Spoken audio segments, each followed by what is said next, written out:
Hey everybody, welcome back to another Chippa in the third person video log as I leave my house to drive to work. Sorry for the one from yesterday not getting posted until about an hour or two ago. When I uploaded it, I did it as unlisted, and then the day went crazy busy, and I forgot to switch it over to public. My bad. But at least you have it now. So there's stuff going on. Not too much stuff, but stuff going on nonetheless. Today, I am seeing I'm seeing Midsummer today at like 3 or 3:30 in the afternoon. So I have to keep reminding myself that Ari Aster is not real. He cannot hurt me, although he is real. But his movies are not real and they cannot hurt me. Hereditary fucked me up. So I am looking forward to this one really messing me up. If it's anything like that level of insanity. Probably talk about it tomorrow on this show, or if my brother's seen it, maybe record a tangent, talk to him about it. We haven't done one of those in a bit. We've been busy. So hopefully more on that to come. Hope you guys have been enjoying the new episodes that came out last couple days. I talked about them yesterday, but we got Shooting the Shit with Jason Anarchy. We've got Talkbuster Podcast with Brett Klein, which was a great episode. I loved recording it. Love to talk to him again. And I've got some other ones of those coming up to record as well. But I keep having problems recording with Alvy Taylor, and I keep having trouble getting hold of another guy on the day of. Sure, it's just a miscommunication. We'll figure it out. Because he always follows up a few days later. It's just like we're not on the same wavelength. I got to figure that one out.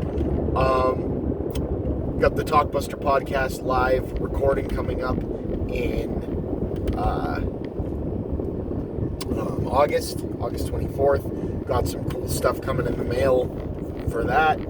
Some cool things for my panel members, and some cool stuff for the prizes for various things throughout the night as well.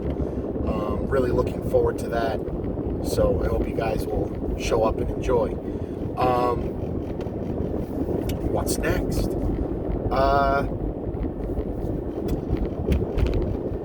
Stranger Things Season 3 premieres, midnight Pacific time, so 3 a.m. for me tonight. I cannot wait to see it. There's a chance I might even just go to bed early and set an alarm and wake up and start watching it. My wife and I are both incredibly psyched to sit down and watch that together. There's not a ton of stuff that we really get to do that with anymore. We're kind of doing our own separate things as far as consuming media goes, since we're both in different places for the majority of the day. And she's got the kids, and I've got my kids and cats to herd throughout the day. But yeah, that'll be really cool to see. Spider-Man Far From Home came out yesterday, and apparently is going to clean up over the weekend. So good for them. Good for them. I've been trying to avoid things about it. Sounds like it's going to be pretty cool. My brother seemed to really dig it. And if you guys remember, he was not that big of a fan of Homecoming. So there's that. I still need to get out there and see Toy Story 4. Yeah.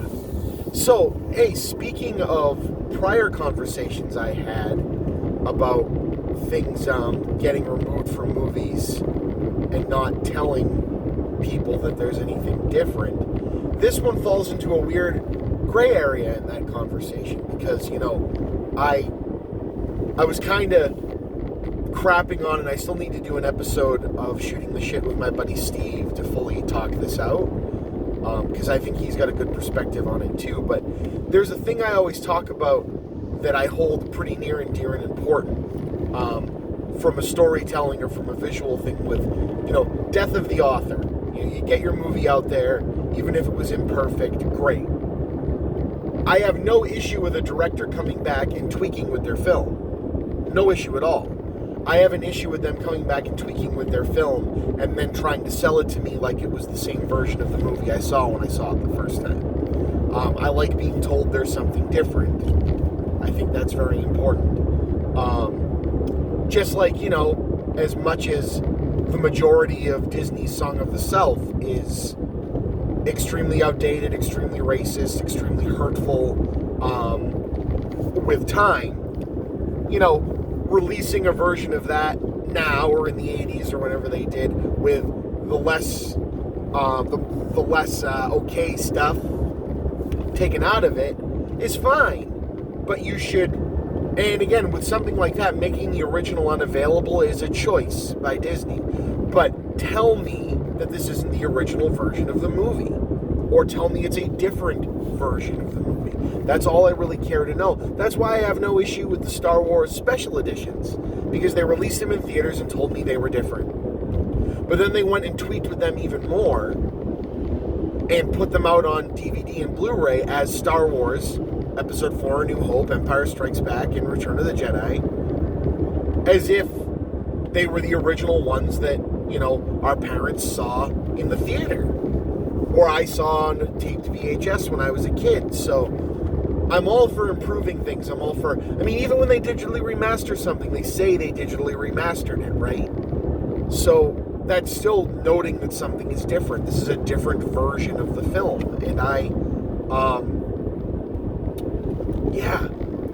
it's just weird. So this more recent one comes from Toy Story 2. Toy Story 2 came out on DVD and Blu-ray, and I can understand, there's a thing involving Stinky Pete, or whatever he was called, that ends up being the villain, with two Barbie dolls acting, like a creepy movie producer and going, hey, you two, I can get you guys apart in Toy Story 3. And it's really, really gross. Funny in joke, I'm sure, at the time, but especially with John Lasseter having been the director on that movie and then getting accused of doing things like that himself, I would understand why Disney would remove that from the movie. It was the old big outtake blurbs that they put at the end of the films. But again, even for something as small as that, I'm kind of the mind that, yes, that's gross. Yes, that shouldn't be in there. But maybe there should be a dialogue surrounding it. Maybe there should be hey, something is different about this movie. We changed something, and here's why. It's an excuse to educate. If there's something that we felt was bad for somebody to see, or set a bad precedent, or just in retrospect was not a good joke, take it out and then explain it. Do you know what I mean? Or don't take it out, but add something that explains why, this is part of the original movie, and we understand why it's really gross and shouldn't be in here.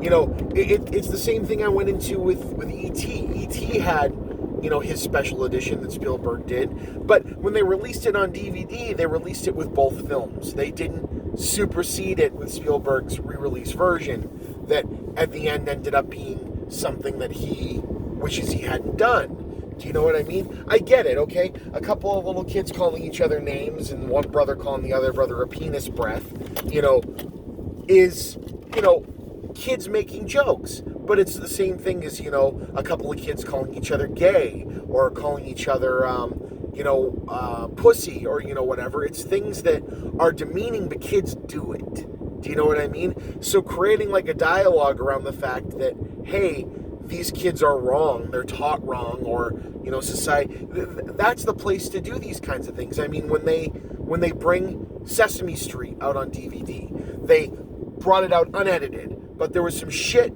that the 70s and 80s Sesame Streets had that nowadays political correctness or nowadays children's TV just wouldn't have delved into, or kids nowadays have no basis. So they release it by saying, hey, this was made for children in the 70s and 80s. It is now presented to you unedited, but we'd like to remind you that there's some things in here that might be a little bit more difficult or a little bit more than your children would have experienced. So I think we're missing a key opportunity when it comes to something that should be removed from history, or not should be removed from history, but should be censored or changed or have a dialogue around it, that we're missing the point. I've talked about this before. I was a resident advisor in college, and telling people they can't drink, like have a beer while they watch sports or have a beer while they play video games, is a lot different. Like blocking it, saying no, absolutely not, you're in trouble, you're suspended if you do this, does not have as much of an impact, in my opinion, as educating them on what is too little or what is too much. And everybody's going to make mistakes, but I'd rather have them know that they can come to us for help in a situation like that, when maybe a person at their party or a person who came over kind of drank to excess, rather than the other way around, which is just getting punished. And it's the same thing with these removing of things from movies. And it can be something as stupid as George Lucas changing the head on somebody to match an actor he decided to have play them later, which is dumb but harmless. And it can come as things like Song of the South, or things like they did in E.T., or even this bit in Toy Story 2 with the really, really creepy end credit bit getting removed. And I think they're removing it and pretending like it never happened, rather than having a dialogue about it. And I think that that's wrong.